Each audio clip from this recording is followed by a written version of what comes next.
India versus Sri Lanka Asia का final एक बार फिर 9 साल बाद देखने को मिल रहा है और इस मैच को लेकर अब एक्साइटमेंट लोगों में बढ़ रही है। हालांकि इस मैच के पहले भारत के जीतने की चांसेस जो हैं वो बहुत ज्यादा हैं और हर आदमी चाहता भी है कि भारत जीत जाए क्योंकि भारत एक बड़ी टीम है और अगर भारत ये मैच जीतता है तो फिर वर्ल्ड कप में इंडिया फेवरेट हो जाएगा। लेकिन श्रीलंका एक ऐसी टीम है जो आपको कब निराश कर दे आप इसका अंदाजा नहीं लगा सकते हैं और वही कल देखना होगा कि क्या होम कंडीशंस में श्रीलंका भारत को पटकनी देती है या फिर वो जो 5 खिलाड़ी वापस आएंगे और टीम इंडिया अपनी फुल फ्लेजेड टीम के साथ एक बार मैदान में उतरेगी तो उसका दबदबा वैसे ही दिखेगा जैसा पाकिस्तान या श्रीलंका के खिलाफ पिछले मैच में दिखा था। वैसे श्रीलंका के लिए अच्छी खबरें नहीं आ रही हैं क्योंकि एक और उनके गेंदबाज जो हैं तीक्ष्णा वो बाहर हो गए हैं और हम सब जानते हैं कि श्रीलंका के तमाम जो मेन बॉलर्स थे वो टूर्नामेंट से पहले ही बाहर थे। जैसे हसरंगा, उन्हें खेलने का मौका नहीं मिला, चोटिल थे। तीक्ष्णा जो बहुत प्रीमियम बॉलर हैं वो बाहर हो गए हैं। चमीरा, उन्हें भी खेलने का मौका नहीं मिला, वो भी बाहर हैं। मधुसंका, वो भी बाहर हो गए हैं और लाहिरू कुमारा जो हैं वो भी बाहर चल रहे हैं। लेकिन हम सब ये भी जानते हैं कि श्रीलंका एक ऐसी टीम है जो अपने दिन किसी भी बड़ी टीम को पटक सकती है और जिस तरह से वेल्ला लागे या बाकी नए लड़कों ने पिछले मैच में प्रदर्शन किया है उसके बाद अगर टीम इंडिया उन्हें हल्के में ले रही है तो बाबू आप बहुत लंबा जाने वाले हो, ये आपको समझना पड़ेगा। मैच आपको जीतना है, मैसेज देना है। मैच से पहले एक झटका टीम इंडिया को भी लगा है। वॉशिंगटन सुंदर की वो जगह मिली है अक्षर पटेल की जगह पर। हालांकि अक्षर पटेल वैसे भी नहीं खेलते, अक्षर ने पिछले मैच में अच्छी बल्लेबाजी की थी लेकिन अक्षर चोटिल हुए थे और सुंदर को उनकी जगह मिल गई है। सुंदर क्या वर्ल्ड कप में भी रहेंगे, ये देखने वाली बात होगी। एक जमाने में सुंदर से बहुत एक्सपेक्टेशंस बढ़ गई थी, अच्छे बल्लेबाज हैं, अच्छी गेंदबाजी करते हैं, अश्विन का रिप्लेसमेंट माने जा रहे थे लेकिन फिर धीरे धीरे उनकी परफॉर्मेंस कमजोर होती गई, उनकी फिटनेस सवालिया निशान खड़े करती गई और वो बाहर चले गए। इंडिया के लिए जो अच्छी खबर है वो ये है कि शुभमन गिल ने पिछले मैच में शानदार शतक मारा था और शुभमन फिलहाल सबसे ज्यादा रन बनाने वाले बल्लेबाज बन गए हैं 32 इनिंग के बाद। शुभमन गिल ने 32 मैच केवल खेले अब तक ओडीआई में और 1712 रन बनाए हैं 63 के एवरेज से, जो बाकी जितने भी खिलाड़ी हैं वर्ल्ड लेवल पर उनसे कहीं ज्यादा है। और ये इंडिया के लिए खुशी की बात है कि आपके पास विराट कोहली है, आपके पास रोहित शर्मा है, आपके पास शुभमन गिल जैसा बल्लेबाज है जो किसी भी दिन अपना रुख पलट सकता है और पिछले मैच में भी हमने देखा था कि वो ऑलमोस्ट जीत की दहलीज तक ले गए थे। लेकिन एक सवाल हमारा भी आपसे कि आपको क्या लगता है इस एशिया कप में विनर कौन होगा? इंडिया? मैं तो मान के बैठा हूं most run I think Shubman Gill या कुशल, हाँ इन दोनों में हो सकता है। विकेट बहुत चांसेस हैं वेल्ला लागे, कुलदीप और पथिराना की, ये मेरे हिसाब से। प्लेयर ऑफ द मैच कल कौन हो सकता है यार? बहुत सारे प्लेयर ऑफ द मैच मैं तो चाहूंगा इंडियन हो, विराट कोहली हो, लेकिन रोहित शर्मा कल 250वां अपना ओडीआई मैच खेलेंगे तो ये भी अपने आप में चाहूंगा रोहित शर्मा भी रन बनाएं क्योंकि रोहित शर्मा अगर 61 रन बना लेते हैं तो वो एशिया कप के इतिहास में 1000 रन बनाने वाले पहले प्लेयर बन जाएंगे, इंडियन प्लेयर। और उनकी कंसिस्टेंसी अच्छी है, मतलब रोहित शर्मा लगातार परफॉर्म कर रहे हैं और इस साल केवल एक बार ऐसा हुआ है कि वो सिंगल डिजिट पर आउट हुए हैं 36 साल की उम्र में, तो ये उनके लिहाज से अच्छा है। हालांकि हम सब मिस करने वाले हैं शिखर धवन को। शिखर धवन जब पिछली बार थे तो मैन ऑफ द मैच बनकर गए थे और उनकी कंसिस्टेंसी बहुत मैटर करती है।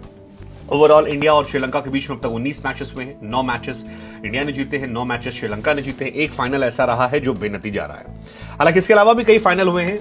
लास्ट टाइम जब हम भिड़े थे तो I think it was 2014 world cup, India और श्रीलंका, उस टाइम मलिंगा कप्तान थे, धोनी कप्तान थे, फाइनल मुकाबला था, T20 वर्ल्ड कप था और इंडिया उस टाइम भी प्रबल दावेदार थी।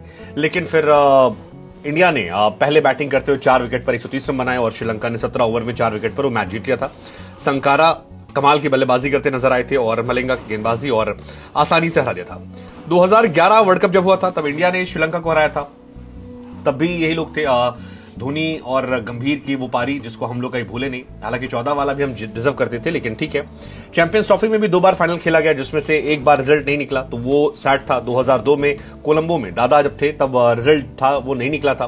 तो कुल मिलाकर इंडिया और श्रीलंका एक टफ राइवलरी रहे हैं। इंडिया के पास बड़े नाम रहे लेकिन श्रीलंका के पास परफॉर्मेंस बड़ी रही है हमेशा से और वो परफॉर्म कर। बाकी इतिहास की बात की जाए तो फिर 1988 में यहां पर ढाका में मैच हुआ था, फाइनल इंडिया ने जीता था एशिया कप में। 1991 में फाइनल हुआ था कोलकाता में, तब भी इंडिया जीता था। इसके अलावा 1995 में शाहजहां में फाइनल हुआ था, तब भी इंडिया जीता था। फिर 1997 में कोलंबो में फाइनल हुआ था जहां पर श्रीलंका जीता था। और श्रीलंका की खास बात यह है कि श्रीलंका ने 2 बार जब बैक टू बैक फाइनल जीता था तो वो श्रीलंका में ही, तो ये इंडिया के लिए परेशानी वाला सबब है क्योंकि 2004 में भी कोलंबो में फाइनल हुआ और वहां भी श्रीलंका बाजी मार गया। फिर 2008 में कराची में फाइनल हुआ, वहां भी श्रीलंका जीत गया और फिर दाम्बुला में हुआ था, वहां भी श्रीलंका ने बाजी मार ली थी। तो श्रीलंका का एक डोमिनेंस रहा है और कोलंबो में खासतौर पर वो जीत जाते हैं या कहें कि श्रीलंकाई कंडीशंस का फायदा उठाते हैं। हालांकि इस बार टीम अलग है। इसके अलावा इंडिया और श्रीलंका 9 बार और भी अलग अलग टूर्नामेंट में भिड़े हैं, जिसमें 6 बार श्रीलंका और इंडिया केवल 3 बार जीती है। तो ये भी बताता है कि फाइनल में श्रीलंका का डोमिनेंस अच्छा है। 1994 में सिंगर वर्ल्ड सीरीज हुई थी, भारत 6 विकेट जीता। 1998 में सिंगर अकाई सीरीज हुई थी, इंडिया 6 से जीता। फिर 2000 में कोकोला चैंपियनशिप हुई, उसमें श्रीलंका जीता 245 रन से। 2001 में फिर श्रीलंका जीता 121 रन से। फिर इंडियन ऑयल कप हुआ था, श्रीलंका ने वहां पर भी 18 रन से मैच जीता था।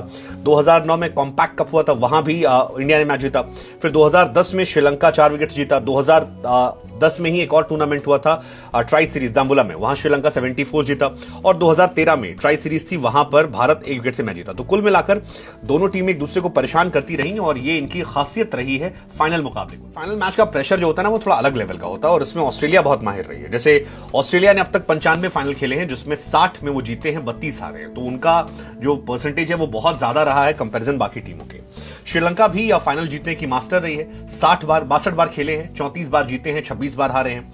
इंडिया 70 बार फाइनल खेल चुकी है अलग अलग सारे ट्रॉफीज को मिलाकर, जिसमें जीतने का परसेंटेज कम है, हारने का ज्यादा। 36 बार हम हारे हैं और 29 बार जीते हैं। पाकिस्तान भी यही हालत रही है, 66 बार फाइनल खेला है, 29 बार जीता है, 36 बार हारा है। और वेस्ट इंडीज 50 बार खेली है, 25 जीती, 23 हारी है। तो कहानी कुल मिलाकर यही है। लेकिन मुझे लगता है कि इंडिया थोड़ी बेहतर टीम अभी है। हमारे प्लेयर्स जो हैं फिट होकर लौट आए हैं।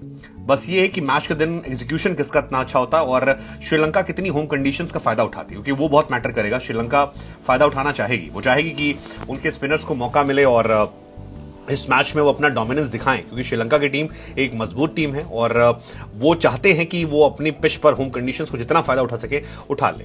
हमारा सवाल फिर आपसे कि आपको क्या लगता है कि किसके नाम ये मैच रहने वाला है और कौन जीतने वाला है, और इंडिया अगर जीतती है तो फिर इसका वर्ल्ड कप पर क्या असर होगा? क्योंकि व्यक्तिगत तौर पर मेरा मानना है कि इंडिया अगर यहां जीतती है तो एक बहुत पॉजिटिव मैसेज होगा। और रोहित शर्मा बहुत सारे कैप्टन जीत चुके हैं, जैसे आईपीएल 2013 जीते हैं, चैंपियंस ट्रॉफी 2013 जीती है, आईपीएल जीता 15 में, 17 में, एशिया कप जीता था 18 में, निधास ट्रॉफी 2018 में जीता था, फिर आईपीएल 2019, 2020, फिर डब्ल्यूटीसी फाइनल हार गए थे। एक ही बार आज तक फाइनल हारे हैं। तो लेट्स जस्ट होप कि कल वो जब उतरे तो हम जीत कर जाएं।